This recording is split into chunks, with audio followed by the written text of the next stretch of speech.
término amanhã, para a preparação do seminário estadual, do Seminário Nacional da Juventude, Jovens Trabalhadores Nacional, que vai ser em São Paulo, né?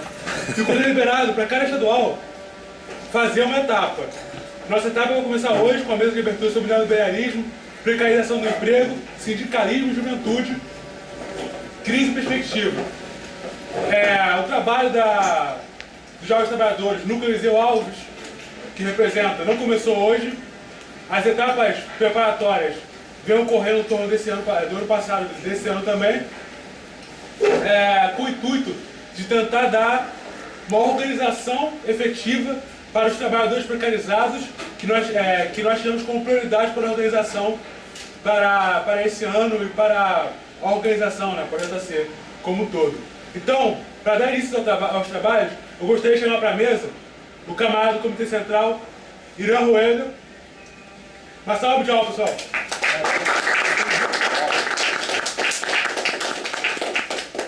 E o professor da FRJ e membro da Comissão Política do PCB, Mauriase, futuro presidente. Vai começar com a mesa do Irã, depois passará por mim, que vai falar da JC da organização. O Irã vai começar com o sindicalismo e Rio de Janeiro, perspectiva e organização. Eu vou falar do JC e o camarada Mauro vai falar dos efeitos da crise neoliberal no trabalho e na juventude. Então, para começar os trabalhos, o camarada Irã Rueda. É a seguinte questão: qual é a natureza do sindicato, né? Para que a gente entenda legal assim, o que eu quero falar, né? Qual é o papel do sindicato? Para que o sindicato serve? Por que ele é criado? E ele é criado dentro da perspectiva, primeiramente, da luta corporativa, dos interesses dos trabalhadores, né? Então, a primeira função do sindicato é travar essa luta, né, de defesa dos seus interesses, de defesa de interesse econômico, de defesa de interesse trabalhista. Tá? Então, esse é o primeiro embate que a gente trava no sindicato. Né? A campanha salarial, a saúde, né, do trabalhador, como que esse trabalho ele afeta, né, como que a exploração acaba afetando a saúde desse trabalhador. E aí é óbvio que nessa luta cotidiana, né, nessa luta do interesse corporativo, ela acaba também, né, desempenhando uma outra característica, que é a de tornar o sindicato um espaço fundamental da luta de classes entre capital e trabalho. Tá? Vai ser no sindicato que o trabalhador, na realidade, ele começa a ter os seus enfrentamentos e as suas frustrações, porque ele percebe que essa luta, única e exclusivamente por questão corporativa, não vai resolver o problema dele. Alguns percebem, outros não. Tá? Outros acabam fazendo o jogo do patrão mesmo. Outros acabam dedurando o colega que faz a luta sindical, né? Descaradamente assume o papel do patrão, né? É aquilo que o Lenin dizia: o pior do que o capitalista é o gerente do capital, porque aquele dali ele realmente vai assumir um caráter extremamente perverso de controle do trabalhador. Ele vai assumir de repressão ao trabalhador e da organização do trabalhador. Então, o sindicato ele é esse espaço onde o trabalhador tem a possibilidade de começar a tomar a consciência de classe, de começar a perceber que, olha, essa luta corporativa simplesmente não adianta.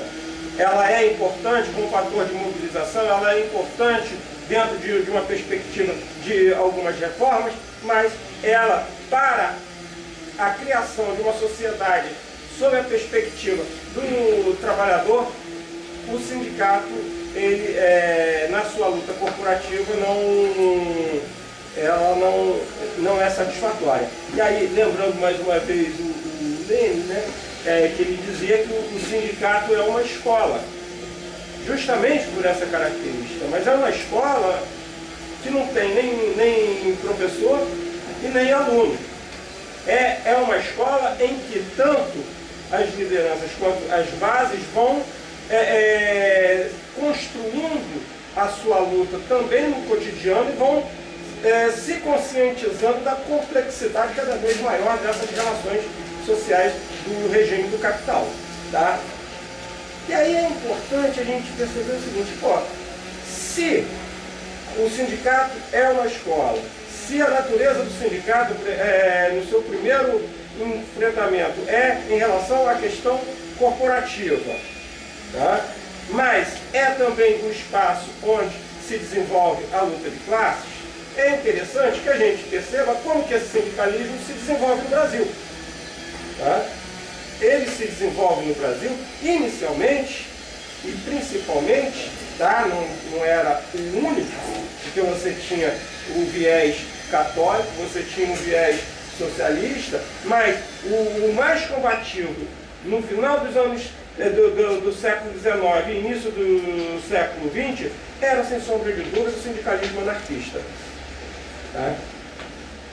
Da onde, inclusive, surge, né, das empresas o PCB. Tá? Vai surgir ali. E esse sindicalismo anarquista, ele é importante do ponto de vista do trabalhador, porque ele vai para o enfrentamento contra o capital. O objetivo é realmente o enfrentamento do capital. Quando o anarquismo não defendia a existência de partidos políticos, eles achavam que o sindicato por si só seria a ferramenta fundamental dos trabalhadores para derrubar o regime do capital. Né? E aí a própria história mostrou a fragilidade dessa argumentação, dessa estratégia, tá? Principalmente quando você tem na Primeira Guerra Mundial, e aí é importante porque a Primeira Guerra Mundial é conciliada com a Revolução Russa de 17, se torna um divisor de água no movimento sindical brasileiro.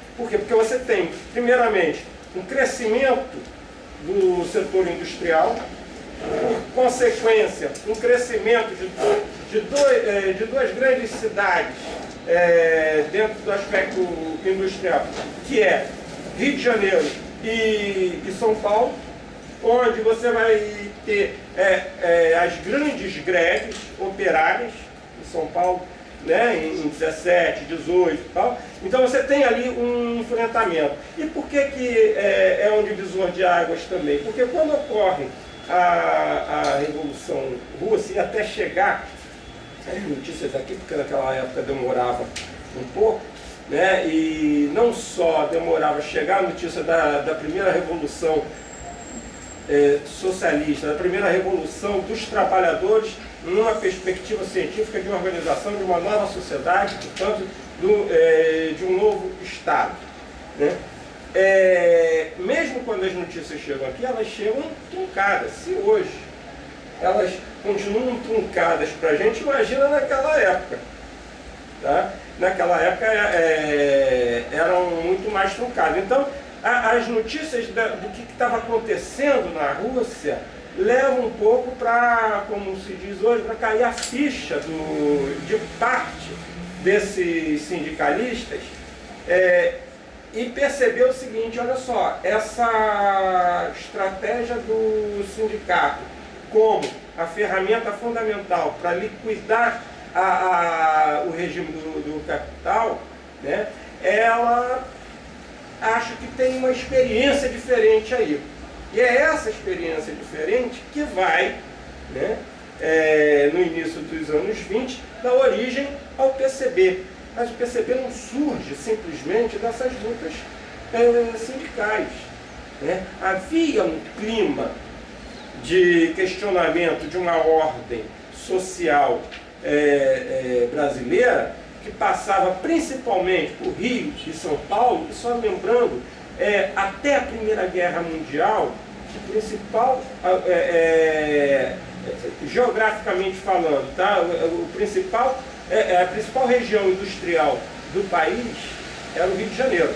Você vai ter aí a maior concentração de operários, você vai ter aí as maiores indústrias, tá? E um volume de movimentação de capital. São Paulo assume essa liderança nos anos 20. Tá? E aí desbanca nos anos 30 em diante, ninguém mais segura São Paulo. Tá? Mas até a Primeira Guerra Mundial, você tem aí a cidade do Rio de Janeiro. Por isso da importância também, e porque, né, para a gente justificar, porque que você tem a criação do PCB aqui nessa região, um grande número de operários. Se você passa por aqui, o Rio de Janeiro estava conversando ontem, o Rio de Janeiro é uma cidade interessante porque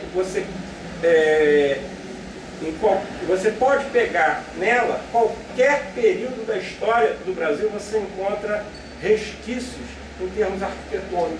Você anda pela rua aí, você esbarra num rio colonial, num rio neoclássico, né, já do período do Império, de um rio moderno, né? E nós temos até uma coisa que o pessoal chama de pós-moderno, que é aquela coisa lá chamada Barra da Tijuca, né? Que aquilo ali é um caos. Eu acho que a melhor definição sobre a Barra da Tijuca, quem fez foi o Niemeyer, quando foi perguntado pela repórter da Globo o que ele achava da arquitetura da Barra, ele falou assim: uma merda. Né? Porque realmente é um bairro que você não anda a pé, só anda de carro. O espaço público é o espaço do consumo que é privado, que é o shopping. Né? Vai contra toda a formação cultural do Rio de Janeiro, que é de uma cultura de rua, de uma cultura de botequim. Lá não tem botequim, lá não tem... Já tem um bicho ali na Barrinha, você tem jogo do bicho. Mas você não... Já está tendo até favela, né? Não é à toa que nos anos 80 queriam emancipar a Barra, quando falaram assim, então leva a Rocinha. Ah, não, então a gente já não quer mais. Mas foi isso. A emancipação da Barra foi justamente barrada porque tinha que levar a Rocinha. A Rocinha eles não queriam. Queriam ser qualquer outra coisa. Mas voltando aqui. Então, o que está acontecendo nos anos 20, junto com a fundação do PCB, é uma expansão do movimento sindical? A expansão do movimento sindical. É também um questionamento estético de uma sociedade agrária que está se transformando em uma sociedade urbana, que é a Semana de Arte moderna. Tá? E não é à toa também com a emergência de um segmento médio, né, de uma pequena burguesia que sedenta de participação política, vai dar o quê? Na coluna Prestes, vai dar primeiro no levante dos 8 fortes, se ferra ali em Copacabana, né? Mas tem depois a coluna Prestes, né? Então esse cenário era propício para uma tomada de consciência dos trabalhadores. Não é à toa também que nós vamos ter os comunistas vão fazer representação parlamentar no Rio de Janeiro. Os comunistas vão ter o primeiro candidato operário, né? A gente era acusado, operário e negro ainda por cima, que é o Minervino de Oliveira. Tá? Então, se a gente perceber esses anos 20, eles são anos importantes para a gente, inclusive, entender um pouco essa guinada do movimento sindical para um projeto de sociedade pautado na experiência da Revolução Russa. O que vem depois, ali com a ascensão do Estado, não tem muita responsabilidade não, mas esse projeto era fundamental para que o setor industrial crescesse, para que a burguesia industrial crescesse no Brasil, que ele fosse travado. Tá? Não é à toa que quando você tem a chamada Revolução de 30, né? O Carlos Nelson, inclusive, defendia que houve revolução mesmo, né? Dentro da perspectiva da revolução passiva, nesse processo de transformação e lançando as bases para a urbanização da sociedade brasileira, para que esse setor industrial se desenvolvesse, era necessário que você freasse o movimento sindical. Uma estratégia fundamental que a classe dominante utilizou foi o quê? Atrela o sindicato ao Estado. Né? Ou seja, uma sociedade civil que é atrelada ao Estado. O Brasil tem essas coisas. Mas os comunistas continuaram lutando ali dentro. Tá? Mesmo perdendo a batalha, nós continuamos brigando. Tá? E aí eu queria chamar a atenção porque nessa linha de desenvolvimento da luta de classes no Brasil, nessa linha de avanço da proposta socialista, tá? Em meados dos anos 30, quando você vê, olha, a coisa está ficando esquisita, o Levante de 35, ele foi uma tentativa, aí não como a direita costuma falar, uma intentona, né? Um levante maluco, sem pé nem cabeça, não tinha conversa fiada. Se você pega o levantamento do número de greves que estavam ocorrendo no Brasil, é assustador, de 34 a 35, no Brasil inteiro. No Brasil inteiro. Então, quando se vê a possibilidade de fazer o levante de 35, essa ideia está ancorada no avanço do movimento sindical. Tá? E aí o levante, dentro de uma perspectiva militarista, né? Quando ele dá água, né? Aí o que é que acontece? Então vamos desmontar, inclusive, esse movimento sindical. Não bastava simplesmente prender os comunistas no partido. Era fundamental que você prendesse os comunistas e qualquer questionador dentro do movimento sindical. Né? É daí que você também, na década de 40, vai surgir a CLT, né? Que aparece como uma dádiva do Getúlio, que foi um carniceiro. Né? Foi um carniceiro por ser a neta dele, né? Vai lá. Então, esse projeto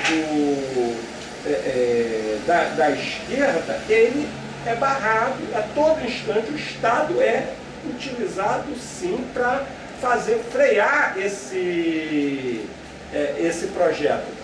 E o movimento sindical tendo que ser controlado pelo Estado.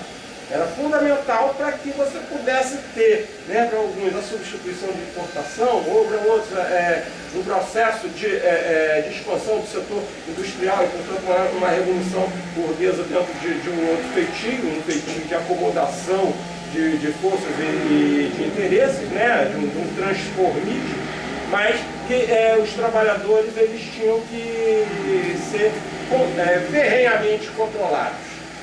Né?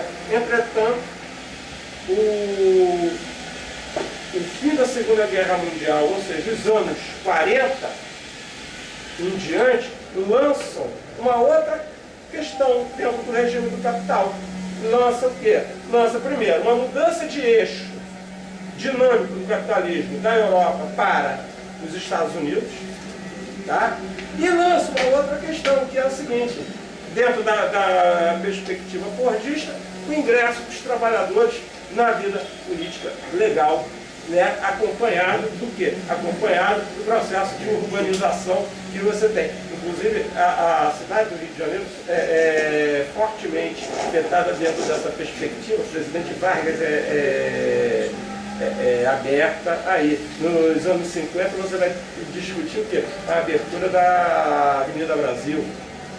né? Então, uma cidade já pautada dentro da perspectiva do desenvolvimento da indústria automobilística. Você tem que eliminar as pequenas ruas, porque elas dificultam o trânsito do automóvel. Mas, voltando para o que nos interessa, é que esse trabalhador entra na vida política. Ele entra na vida política dentro de uma perspectiva de uma democracia liberal, de uma democracia, né, e de organização de uma sociedade de massa. Né? Dentro de uma cultura de massa, que para alguns teóricos vão dizer, o imperialismo cultural e tal, mas de qualquer forma você tem uma mudança de característica aí. E esse trabalhador entra e em pouco tempo retoma a partir do Partido Comunista, principalmente, e o seu contraponto à direita, que é o PCB, né? Então, que são as duas forças políticas que vão disputar principalmente o movimento sindical. Esse movimento sindical retoma sua força, inclusive influenciando nas decisões do Estado, né? Principalmente com o João Goulart. E aí, não vamos discutir o governo João Goulart, os seus acertos e seus equívocos, mas o que é importante é que esse governo, com uma inserção dos trabalhadores, um crescimento do movimento sindical, dentro de uma lógica da Guerra Fria, ela se torna extremamente perigosa. Igual 64 veio para barrar de novo, ou seja, mais uma vez o Estado utilizado para barrar, né, o funcionamento dessa escola dos trabalhadores. Tá? Mais uma vez. E esse golpe de 64, a gente tem que entender também como uma necessidade autoritária de atualização do capitalismo brasileiro. É colocar o capitalismo brasileiro na mesma sintonia do que está acontecendo fora no eixo dinâmico. Tá? Não é à toa que você tem o quê? Uma reforma financeira e atualiza o sistema financeiro brasileiro, tá? ao modelo ditado lá de fora. Né? Nosso modelo financeiro, inclusive, eficientíssimo. Né?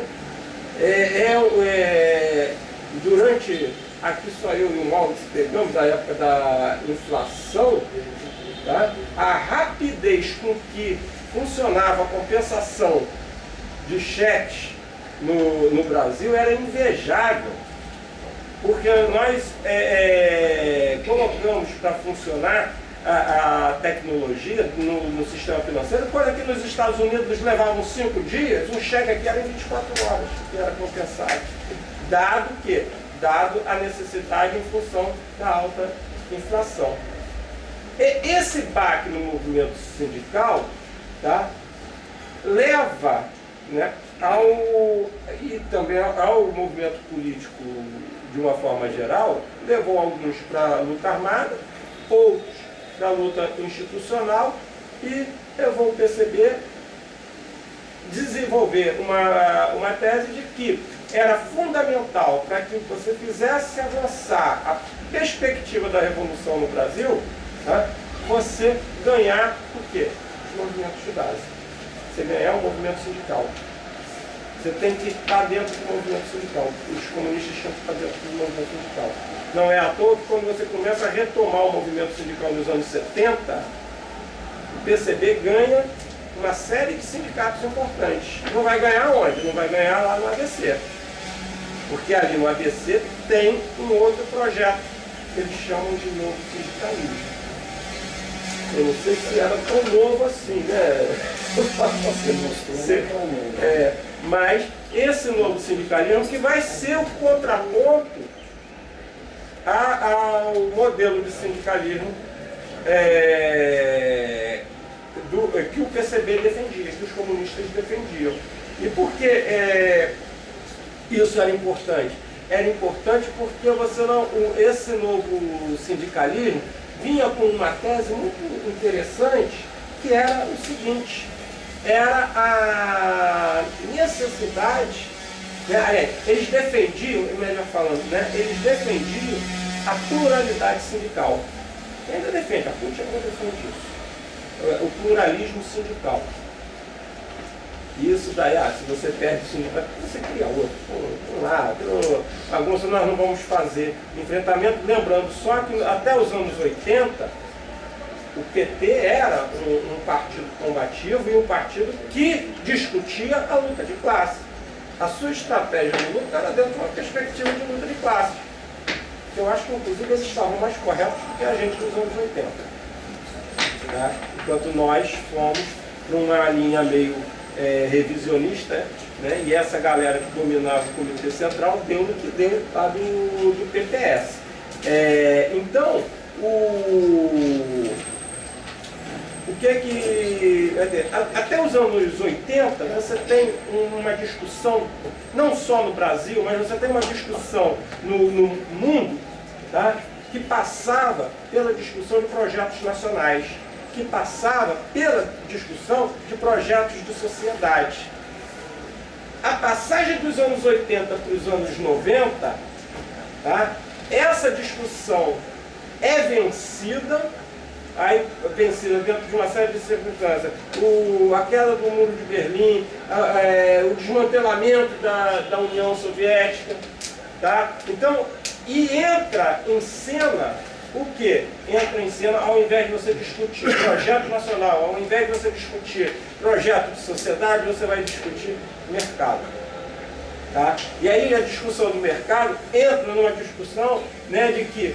e aí você muda. A gente que trabalha na área de educação, a gente percebe isso claramente, porque você deixa de discutir valores humanistas, tá? E valores sociais e tal, para você discutir inserção no mercado de trabalho. Então você é formado tecnicamente para... eu saí da faculdade, né, para entrar no mercado de trabalho. São duas gerações formadas dentro dessa concepção. E tem o que é mais grave. Avança nos anos 90 uma concepção de sindicalismo defendida pelo PT e pela CUT, que abandona a perspectiva de que o sindicato é uma escola, como o Lenin dizia, como eu falei logo no começo, para ser um sindicalismo acrítico, que é o sindicato cidadão. É o que a gente tem. Esse sindicato cidadão se transformou num grande balcão, numa banca de advocacia, porque você, ao invés de travar a luta política, você remete a luta política para a luta jurídica. Vamos discutir dentro dos tribunais. Tá? Mesmo valendo dessa Constituição cidadã, que temos grandes avanços aí, mas a gente não pode esquecer que esses tribunais, eles são pró-patrão na sua maior parte das vezes, ou são anti-esquerda.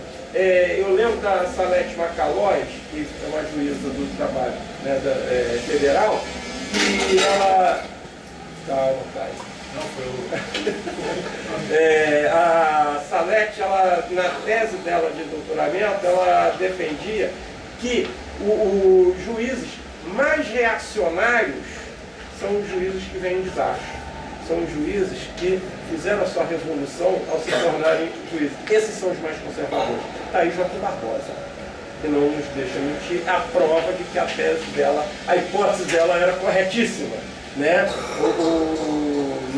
Não vou nem discutir a questão do mensalão, se os caras devem ou não devem ser presos, mas a forma midiática como foi feito todo esse circo